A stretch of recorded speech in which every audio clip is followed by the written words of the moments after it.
सोचिए, अगर एक सुबह आपके मोबाइल पर बैंक से मैसेज आए और उसमें लिखा हो कि सरकार की तरफ से आपके खाते में घर बनाने के लिए पैसा भेज दिया गया है और आप बार बार उस मैसेज को पढ़ें क्योंकि यकीन ही ना हो कि ये सपना है या सच।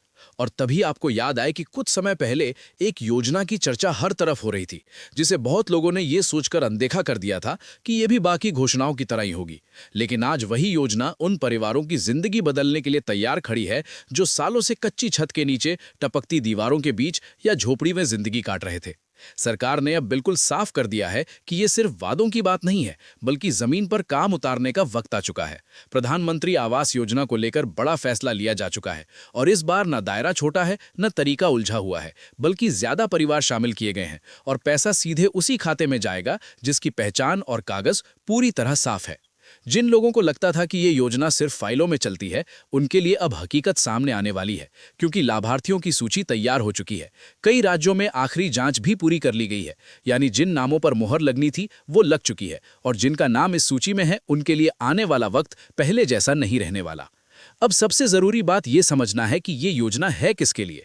सरकार का मकसद बिल्कुल साफ है कि देश में कोई भी परिवार ऐसा ना बचे जिसके सिर पर पक्की और सुरक्षित छत ना हो।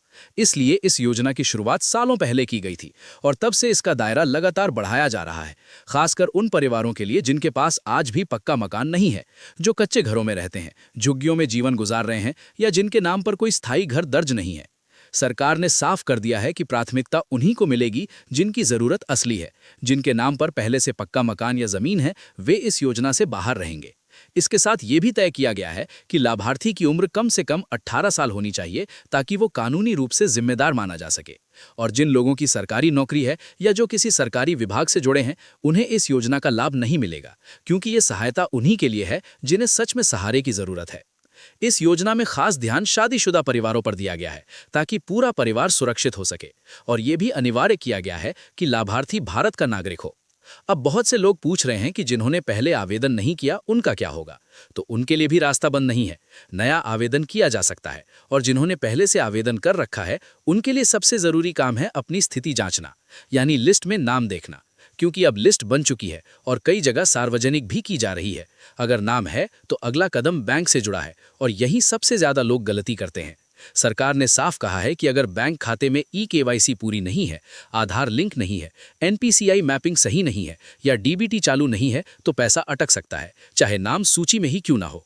लेकिन जिनके खाते पूरी तरह सही हैं, उनके लिए राहत तय है, क्योंकि केंद्र सरकार ने इसके लिए अलग से बड़ा बजट मंजूर कर दिया है और विभागों को निर्देश मिल चुके हैं कि पहले चरण की राशि ट्रांसफर करने की तैयारी पूरी रखी जाए।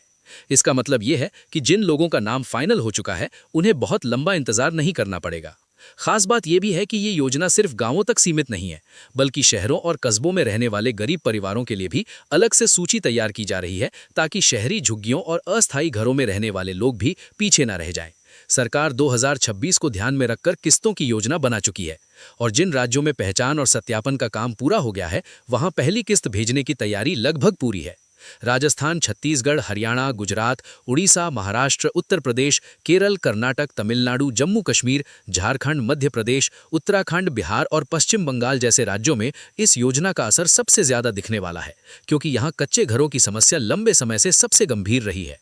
लेकिन एक बात बार बार समझ लेना जरूरी है, नाम आ जाना आखिरी कदम नहीं है, बल्कि असली जिम्मेदारी उसके बाद शुरू होती है, क्योंकि सरकार अब सिर्फ कागजों पर भरोसा नहीं कर रही। हर चरण पर यह देखा जाएगा कि पैसा सही जगह खर्च हो रहा है या नहीं। इसलिए रकम किस्तों में दी जाएगी ताकि घर वाकई बने और अधूरा ना रह जाए। अगर पहली किस्त के बाद काम नहीं दिखा तो आगे की रकम रुक सकती है, इसलिए लापरवाही की कोई जगह नहीं है। बैंक की जानकारी सही रखें, दस्तावेज पूरे रखें, मोबाइल नंबर अपडेट रखें और समय समय पर स्थिति जांचते रहें, क्योंकि ये योजना सिर्फ ईंट और सीमेंट की नहीं है। ये उस सम्मान की है जो एक पक्का घर देता है, उस सुकून की है जो बारिश की रात में चैन की नींद देता है, और उस भविष्य की है जहां बच्चों को सुरक्षित छत के नीचे बड़ा होने का मौका मिलता है। ये मौका बार बार नहीं आता।